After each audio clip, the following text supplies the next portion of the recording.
may katumbal nga puti ang iyang kulay, puti nga lang ba siya mga lods.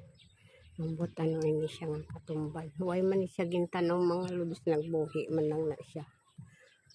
Tingnan mo, puti iya color, pero kung maluto ay pula. Tapos ayan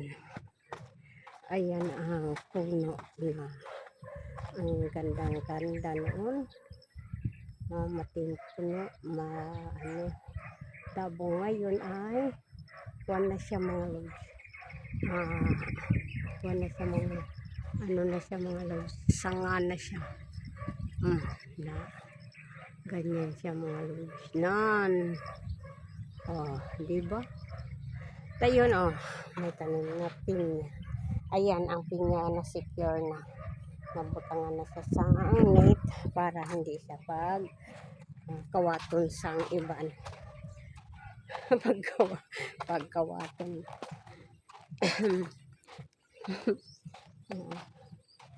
Secure na. Ang bunga niya. Ang bunga niya mga lods. May bunga na, kaya binubutangan na siya sang net. Diri sama niya lantawa ang hindi pa napatay na na kuan. Tingnan nyo, di ba ang ganda? Ang ganda na nan. Ayan ang puno. May baliti na, natubuan na siya. Pero siguro mga lods, mga 1 year siguro wala na ni. Baka mamatay na to pag 1 year na. Kaya noong ayan napatay ng isa. Sige na, bye bye, see you later again.